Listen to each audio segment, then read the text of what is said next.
If we're gonna talk about sex, I'd love to hit some of the fine points of technique. I'm alone today, Ocasio-Cortez says pointedly at the camera.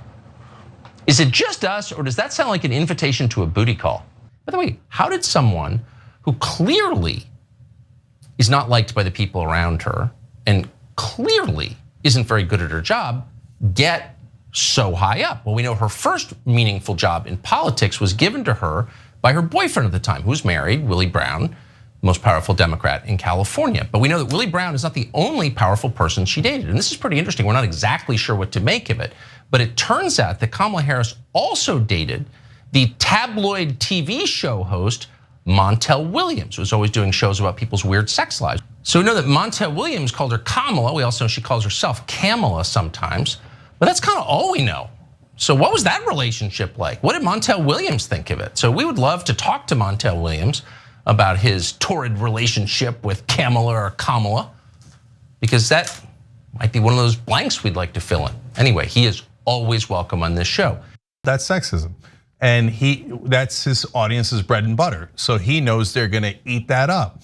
Now, meanwhile, they're robbing the place in the back, right? Totally. Like Kamala Harris's donors, the Republican donors that Tucker Carlson loves, are robbing us blind with their tax cuts for the wealthy, higher drug prices, etc. And meanwhile, Tucker's like, Montel Williams, I'm talking about Montel Williams, take all the money out now. Take it out now. The idiots aren't paying attention at all. I got them with racism and sexism. No, but that is hard-hitting news. Montel Williams dated Kamala Harris. He introduced her on the red carpet. Oh my God. Obviously, there are a lot of self-involved people in politics, all of them pretty much.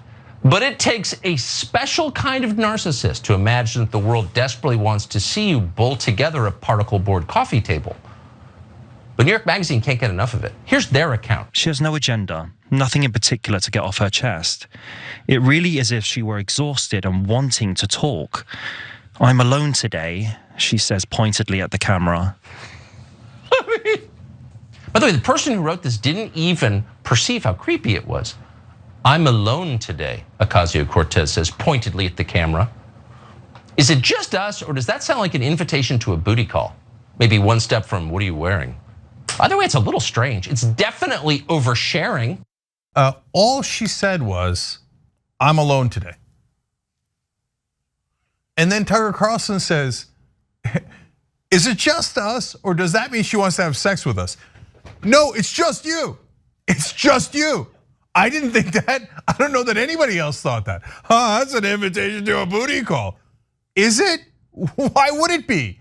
If we're gonna talk about sex, I'd love to hit some of the fine points of technique. But it's your show, it's totally up to you.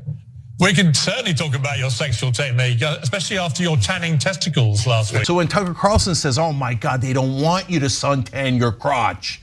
That way you'll take the vaccine and be under the control of Dr. Fauci. Their audience frothing at the mouth goes, yeah, right?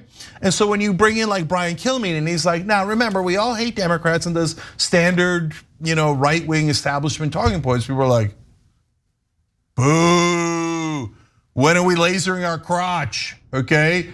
So it's a different audience and they lost track of it.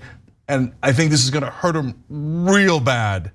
And so maybe I'm wrong, we'll see, but I don't think so.